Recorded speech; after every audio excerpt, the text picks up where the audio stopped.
So I have like my process to charge my motivation, and that generates discipline, kind of, if that makes sense.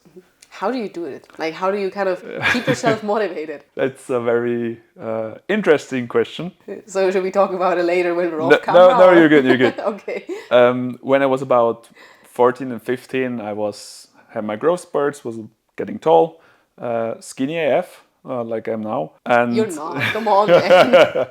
and I looked all these bodybuilding motivational videos, Machiavelli motivation, etc. There's so many channels, I can't name them all. And I have like a playlist with about 400 to 600 videos of them, and they just take random, or not random, but bodybuilding workouts where they talk and mostly like their weights up.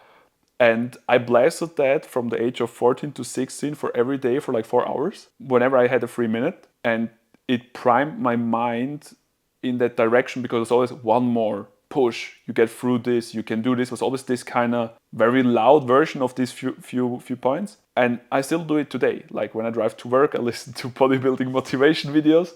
I know it sounds stupid, but it's like, it's motivating me. It's like a process. Or when I drive to the gym, I listen to Sam Sulek, to his car talk, and that gets me in the mind to now hit the gym.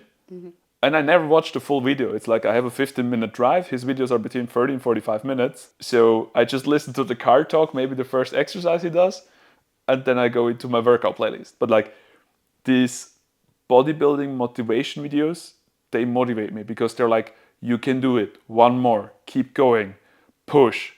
And of course, there's also some figures in there, like, that's a cool guy, that's a cool guy, and stuff like that. But mostly what they're saying is what, for me, is recharging the motivation. And I think it's a super stupid thing, but it's amazing because it works. Hey man, if it works, right? And also, like working out, sometimes I'm listening to that, and then you just hear a guy scream in your ear, and you're like, that's cool, I love it.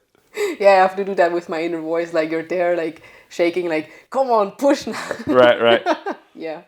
And that's for me the recharging of motivation. Does this also apply to other areas or only bodybuilding? I mean, the videos are bodybuilding, Yeah, but but that's what I'm asking. it applies to basically all areas in my life. Like when I just not motivated to clean the apartment, I sometimes also put this on, or I watch Pumping Iron for the 225th time.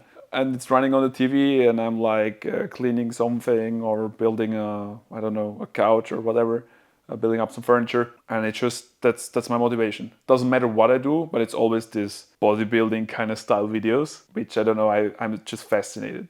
It also slightly moved in a different direction for a while when I watched people like Tony Robbins, Simon something with the Golden Circle, some of those guys, which were also very mindset, positive, pushing, motivational, a lot about discipline, and just how they talked and what they did in their TED Talks or YouTube videos, whatever. It was just always this, do more, one more, you can do it, stuff like this. It was burned so hard into my mind. It was like, okay, let's go. And that's Let's do it. Yeah.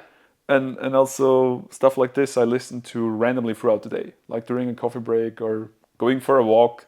I like listening to this. I'm like, yeah, okay, let's go for 5 miles. Just not running, because I'm not a runner, but just walking outside, burning some calories, getting the appetite up so I can eat more. And I just listen to this stuff. I'm like, yeah, let's go. And I'm motivated again, Okay. So that's my process, kind of. I don't know what you think about it. You can tell me honestly now or later. But it works quite well for me. And I think if I transfer this, if more people would listen to more people that tell them they can do something, they would be able to do more. Whether this is a valid strategy or not, I mean, if it works for you, then it works for you. Like whether it's generalizable, when it works for everyone, maybe not. But I don't know. I mean, in the end, it has to work for you. And that's kind of the most important thing, right? But I think you mentioned also a very nice point, kind of listening to other people when they tell you that you can do it.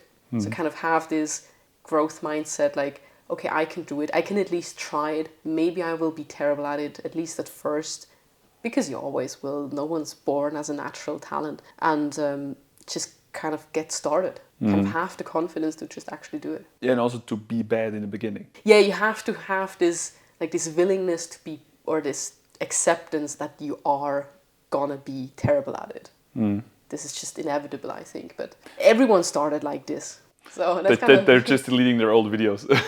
For example, I've seen this with many YouTubers that they actually deleted their old videos because I don't know, they thought they were bad. But you also mentioned like you went through this motivational phase of your working out, or you're working out, but also the misinformation out there for working out. And like if you look at your own workout journey, where you started and where you're now, when you look at the motivation, discipline, or maybe also habits, like what are the phases you see? Because most people like me, they're like looking in the mirror, like, holy shit, I'm skinny AF, I need to go to the gym and let's pump it up.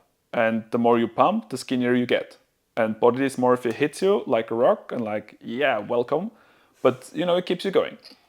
But what was like the process for you if you have to split it into motivational, discipline, and habits throughout the last, let's say, 5 years since 2020? What was like the phases you went through? Like 2 years motivation, 2 years discipline, 1 year habit, or was it fluid? Like how did the journey go? I think it's fluid on a week-to-week basis. I mean, maybe not the motivation. I mean, the motivation kind of at the very, very beginning was actually to build some muscle for being just stronger in general because of the karate that we did. Because I reckon that I was like a very thin girl at the time, or teenager. I'm like, how can you compete like that, right? You kind of have to have some strength. So that was the initial motivation. But then it quickly turned into some discipline. Like, I just do it because I need to do it to support my karate, and maybe there's still some lingering motivation, but kind of, okay, I had my fixed days, I do it then, I do this workout then. That's kind of hard to say whether this was habit or discipline. Probably some days it was discipline because I really didn't feel like it, and then you just kind of Push yourself to do push it. yourself to do it, exactly. And since the pandemic, it's kind of switched, because since the pandemic I'm also not doing karate anymore, so it's really been more like, okay, I want to be strong in general, I want to have some decent amount of muscle, I want to just be fit and independent. Biceps. Yeah, the biceps, which is like, I mean, look at this. It's like, I'm clearly way to go, I'm way to go. clearly losing. Clearly losing. There's way to go for me. No, but the motivation there switched, or like the underlying reason why I'm doing it, just to kind of be this, sounds very stupid, but like strong, independent woman. It quickly again turned into, okay, I'm just doing this as a habit. I have like, now I don't have any fixed days. During the pandemic I had, because I had the time and not so many appointments. So I had my fixed days where I would just work out, do my thing. Some days you would need a little discipline or willpower to actually do it because you don't feel like it, but it's kind of this mix, and it is still to this day. Usually in the morning I just get up and I know now it's workout time, so off we go. Yeah, exactly. There are occasionally some mornings, like maybe once every 1 or 2 weeks, where I'm like, I'm really not feeling it today. So I really have to kind of force myself to go. And then I'm always happy that I did it in the end. So that's where I think willpower is actually very important too. It just shouldn't be every day like that. Like if your habit is not strong enough to keep it up, then the willpower kicks in and makes you go. Exactly. Yeah, that's how it works for me at least.